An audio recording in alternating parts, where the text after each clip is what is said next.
प्रधानमंत्री ने बिम्स्टेक सम्मेलन में कहा, क्षेत्रीय सुरक्षा को प्राथमिकता देना अनिवार्य, सहयोग बढ़ाने पर दिया जोर।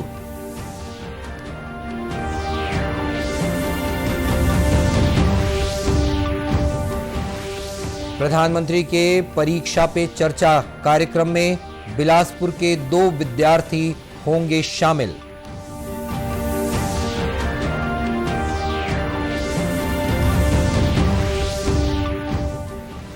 देश में अब तक 183 करोड़ 79 लाख कोविड रोधी टीके लगाए गए।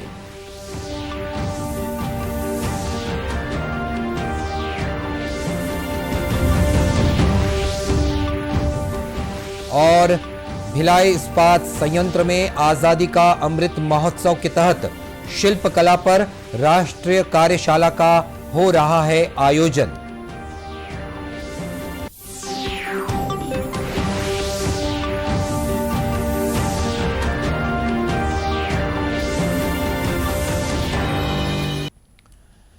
नमस्कार, आप देख रहे हैं दूरदर्शन समाचार। मैं हूं मनीष अहलुवालिया और अब समाचार विस्तार से।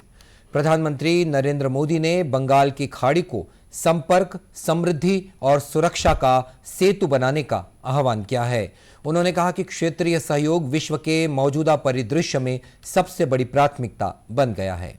आज बिम्स्टेक शिखर सम्मेलन को वर्चुअली संबोधित करते हुए प्रधानमंत्री ने कहा कि यूरोप के हाल के घटनाक्रम ने अंतर्राष्ट्रीय व्यवस्था की स्थिरता पर कई सवाल उठाए हैं। उन्होंने कहा कि बिम्स्टेक क्षेत्रीय सहयोग को और अधिक सक्रिय करना अब महत्वपूर्ण हो गया है। श्री मोदी ने कहा कि यह क्षेत्र वर्तमान वैश्विक चुनौतियों से अछूता नहीं रह सकता। श्री मोदी ने यह भी कहा कि बिम्स्टेक समूह की संस्थागत रूपरेखा मजबूत करने के लिए इसका चार्टर अपनाया जा रहा है। बिम्स्टेक की स्थापना का ये 25वां वर्ष है। प्रधानमंत्री ने कहा कि इस महत्वपूर्ण शिखर सम्मेलन के परिणाम बिम्स्टेक के इतिहास में स्वर्णिम अध्याय के रूप में लिखे जाएंगे। एक्सेलेंसीज, पिछले 2 सालों के चुनौतीपूर्ण माहौल में राष्ट्रपति राजपक्ष ने बिम्स्टेक को कुशल नेतृत्व दिया है। सबसे पहले मैं उनका अभिनंदन करता हूं। आज के चुनौतीपूर्ण वैश्विक परिप्रेक्ष्य में से हमारा क्षेत्र भी अछूता नहीं रहा है। हमारी अर्थव्यवस्थाएं, हमारे लोग अभी भी कोविड-19 पैंडेमिक के दुष्प्रभावों को झेल रहे हैं। पिछले कुछ सप्ताहों के यूरोप के डेवलपमेंट्स ने अंतर्राष्ट्रीय व्यवस्था के स्थायित्व पर प्रश्न चिन्ह खड़ा हो गया है। इस संदर्भ में बिम्स्टेक क्षेत्रीय सहयोग को और सक्रिय बनाना महत्वपूर्ण हो गया है।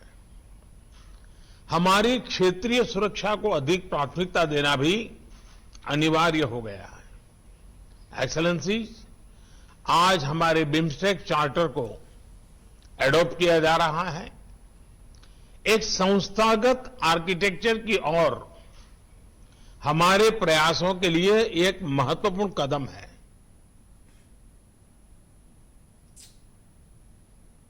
सम्मेलन को वर्चुअली संबोधित करते हुए प्रधानमंत्री ने बिम्स्टेक सचिवालय की क्षमता बढ़ाने पर बल दिया ताकि ये सबकी अपेक्षाओं को पूरा कर सके। उन्होंने सुझाव दिया कि इस लक्ष्य को प्राप्त करने के लिए एक कार्य योजना बनाई जानी चाहिए। प्रधानमंत्री ने कहा कि भारत इस सचिवालय का संस्थागत बजट बढ़ाने के लिए $10 लाख की वित्तीय सहायता उपलब्ध कराएगा। सन 1997 में स्थापित बिम्स्टेक एक क्षेत्रीय संगठन है। भारत, बांग्लादेश, भूटान, नेपाल, श्रीलंका, म्यांमार और थाईलैंड इसके सदस्य देश हैं। प्रधानमंत्री नरेंद्र मोदी ने आज कहा कि इस वर्ष के परीक्षा पे चर्चा कार्यक्रम को लेकर लोगों में उत्साह है। श्री मोदी ने ट्वीट में कहा कि लाखों लोगों ने अपने अमूल्य विचार और अनुभव साझा किए हैं। इस योगदान के लिए उन्होंने विद्यार्थियों, उनके अभिभावकों और अध्यापकों को धन्यवाद दिया। प्रधानमंत्री ने कहा कि वे 1 अप्रैल को कार्यक्रम में भाग लेने के लिए काफी उत्साहित हैं। प्रदेश के Bilaspur railway higher secondary school के 2 छात्रों को परीक्षा पर चर्चा कार्यक्रम में प्रधानमंत्री से चर्चा के लिए चयनित किया गया है। ये बच्चे भी अपने चयन को लेकर काफी उत्साहित नजर आए। ज़्यादा उत्सुक हैं और भाग्यशाली भी महसूस करते हैं कि इतने सारे बच्चों में हमारा चयन हुआ। अब 1 अप्रैल का बहुत बेसब्री से इंतज़ार कर रहे हैं, बहुत बड़ी बात है ये। तो किस तरह से आपने इस चयन प्रक्रिया में भाग लिया? इसके लिए ऑनलाइन चयन प्रक्रिया हुई थी, हमने अपना नाम भरा था और उसके बाद मैं तो भूल ही गया था कि ऐसा कुछ हुआ है। फिर बाद में स्कूल की तरफ से हमें जानकारी मिली कि हमारा चयन हुआ है, तो हाँ, आज यहाँ पे। पहले तो मैं बहुत खुश हूँ, मैं बहुत भाग्यशाली हूँ जो मेरे को मौका मिला प्रधानी से बात करने का मौका। आप क्या ज़हन में है, किस तरीके से क्या पूछेंगे आप उनसे, कुछ ज़हन में है? हाँ, मैं परीक्षा पे चर्चा, मैं इनसे कुछ सवाल पूछना चाहूँगा। इन बच्चों के चयन की जानकारी देते हुए रेलवे हायर सेकेंडरी स्कूल के प्राचार्य के मिश्रा ने बताया कि आगामी 1 अप्रैल को आयोजित होने वाले परीक्षा पर चर्चा कार्यक्रम के लिए सीबीएसई द्वारा प्रतियोगिता आयोजित की गई थी, जिसमें अलग अलग कैटेगरी में निबंध लिखने के लिए कहा गया था और इसी के आधार पर स्कूल के श्रीधर शर्मा और मनीष का चयन हुआ है। दे रहे थे सारे बच्चे, स्कूल बच्चे, टीचर्स, पेरेंट, बहुत लोग अपना रजिस्ट्रेशन कर रहे थे। उसमें कई टॉपिक थे, उस टॉपिक पर 500 वर्ड में, 700 वर्ड में, 1000 वर्ड में कुछ ऐसे लिखना था। उसी के आधार पर वो लोग फिर वहाँ से चयन किए हैं। टॉपिक दिया गया था? टॉपिक बहुत डिफरेंट टॉपिक थे। कुछ परीक्षा से रिलेटेड थे, कुछ न्यू एजुकेशन पॉलिसी से रिलेटेड थे, कुछ फ्यूचर प्लान से रिलेटेड थे, कुछ कैरियर से रिलेटेड, कई टॉपिक थे। उसमें किसी एक टॉपिक पर ऐसे लिखना था। गौरतलब है कि आगामी 1 अप्रैल को प्रधानमंत्री मोदी परीक्षा पर चर्चा कार्यक्रम के दौरान छात्रों के सभी सवालों के जवाब देने वाले हैं। नई दिल्ली के तालकटोरा स्टेडियम में होने वाले इस कार्यक्रम में देश भर से बच्चे वर्चुअली रूप से भी जुड़ने वाले हैं। वन मंत्री मोहम्मद अकबर ने वन कर्मियों के हड़ताल और जंगलों में लगी आग के बाद वन कर्मियों के एक प्रतिनिधिमंडल के साथ कल बैठक की। रायपुर में हुई इस बैठक में वन मंत्री ने वन कर्मियों की मांगों को जायज ठहराया है और अधिकांश मांगों को पूरा करने का आश्वासन भी दिया है, लेकिन वन कर्मियों का कहना है कि जब तक लिखित में आदेश नहीं मिल जाता तब तक वे अपना आंदोलन जारी रखेंगे। वहीं वन मंत्री ने कहा कि वन कर्मियों की ज्यादातर मांगें मान ली गई हैं, लेकिन कुछ मुद्दों पर कैबिनेट की सहमति की भी जरूरत है। मांगों को समझने के बाद कुछ एक मांग तो ऐसे हैं कि वो परीक्षात्मक मतलब प्रक्रिया में त्रुटि के कारण रुका हुआ है, तो अधिकांश मांगे मानने लायक है और जिसके बारे में सहमति बनी है। उन लोगों से ये अनुरोध भी किया गया है कि आप अपने स्ट्राइक को अब समाप्त कर लें और जो भी निर्णय हुआ है उसका क्रियान्वयन जल्दी से जल्दी हो जाए। कुछ एक मामले ऐसे हैं जो मंत्रिमंडल तक जाएगा, कैबिनेट में। आपको बता दें कि प्रदेश के वनकर्मी पिछले 9 दिनों से अपनी मांगों को लेकर हड़ताल पर हैं और इस दौरान राज्य के जंगलों में आग लगने की घटनाएं भी सामने आ रही हैं। इसमें सर्वाधिक बस्तर और सरगुजा संभाग के जंगलों में आग लगने की सूचना मिली है। बात कर लेते हैं कोविड की। राष्ट्रीय कोविड टीकाकरण अभियान के अंतर्गत देश में अब तक 183 करोड़ 79 लाख कोविड रोधी टीके लगाए जा चुके हैं। स्वास्थ्य और परिवार कल्याण मंत्रालय ने बताया है कि कल 23 लाख से अधिक वैक्सीन की डोजेस दी गई हैं। मंत्रालय के अनुसार 12 से 14 वर्ष की आयु के बच्चों को 1 करोड़ 49 लाख टीके लगाए गए हैं। मंत्रालय ने बताया कि स्वास्थ्य देखभाल कार्मिकों और अग्रिम पंक्ति के कार्यकर्ताओं सहित लाभार्थियों को टीके की 2 करोड़ 28 लाख से अधिक एहतियाती डोजेस भी दे दी गई हैं।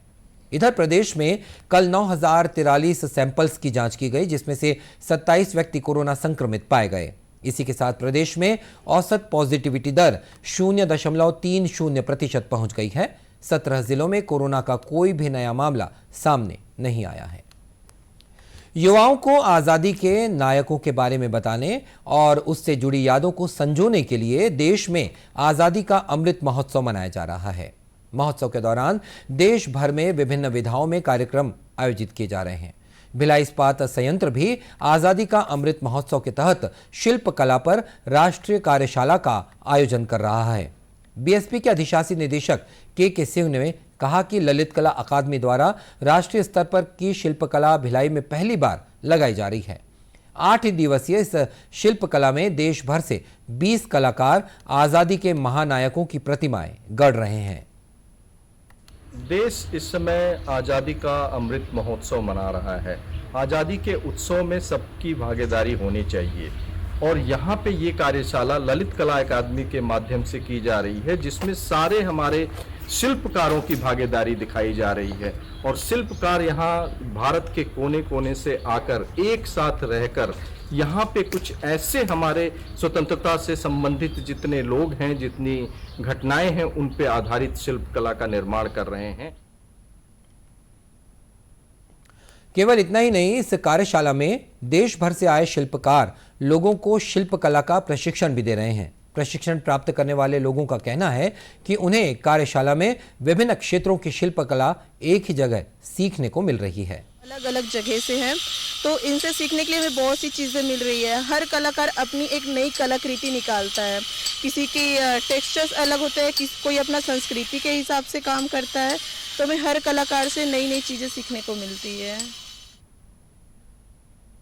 शिल्पकला का इस कार्यशाला का आयोजन 30 मार्च यानी आज तक किया गया है और जो मूर्तियां तैयार की जाएंगी उन्हें देश के पहले अमृत महोत्सव गार्डन में सजाया जाएगा और ये गार्डन भिलाई में तैयार हो रहा है। आज़ादी के लिए भारत का संघर्ष आधुनिक विश्व के महानतम संघर्षों में से एक है। दूरदर्शन समाचार इतिहास की धारा बदलने वालों की झलक रोजाना आपके लिए लेकर आ रहा है। आज की इस कड़ी में हम बात कर रहे हैं राजस्थान दिवस के बारे में। प्रत्येक वर्ष 30 मार्च को राजस्थान दिवस मनाया जाता है। राजपुताना को मिलाकर 30 मार्च 1949 को इस राज्य का गठन हुआ था।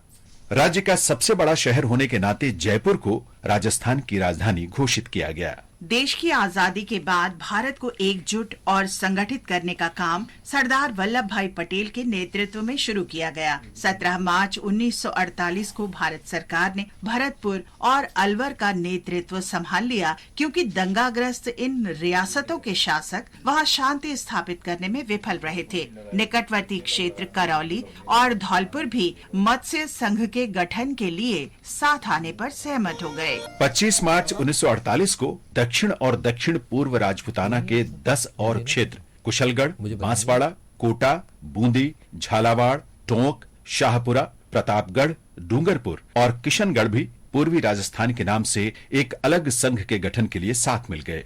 इसके बाद 18 अप्रैल 1948 को उदयपुर, मेवाड़ भी राजस्थान संघ में शामिल हो गए। 30 मार्च 1949 को 4 और राज्य जोधपुर, जयपुर, बीकानेर और जैसलमेर भी इस संघ से जुड़ गए और इस पूरे क्षेत्र को ग्रेटर राजस्थान कहा गया। नीमड़ा और लावा रियासत भी इस एकीकृत समूह में शामिल हो गए। इस तरह से समग्र राजस्थान के गठन के उपलक्ष्य में 30 मार्च राजस्थान दिवस के रूप में मनाया जाता है।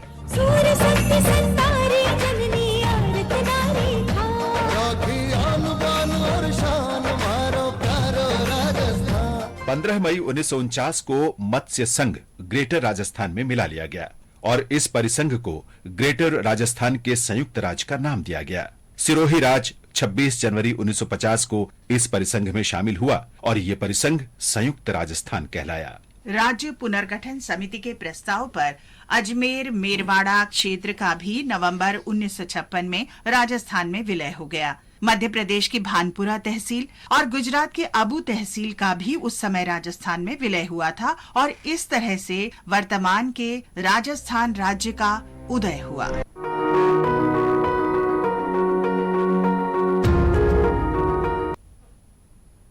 गौरतलब है कि आज राजस्थान दिवस है और इस अवसर पर प्रधानमंत्री नरेंद्र मोदी ने भी शुभकामनाएं दी हैं। दूरदर्शन केंद्र रायपुर से प्रसारित होने वाले प्रादेशिक समाचार को आप YouTube पर भी देख सकते हैं। हमारे YouTube channel Chhattisgarh DD news पर प्रादेशिक समाचार उपलब्ध रहेंगे। YouTube चैनल का लिंक और QR कोड आप स्क्रीन पर देख सकते हैं। अपने एंड्रॉयड फ़ोन से QR कोड स्कैन कर आप छत्तीसगढ़ DD न्यूज़ लिंक पर जा सकते हैं। इसके अलावा छत्तीसगढ़ DD न्यूज़ फेसबुक और ट्विटर पर भी उपलब्ध है। और इसी के साथ ये समाचार बुलेटिन समाप्त हुआ। नमस्कार।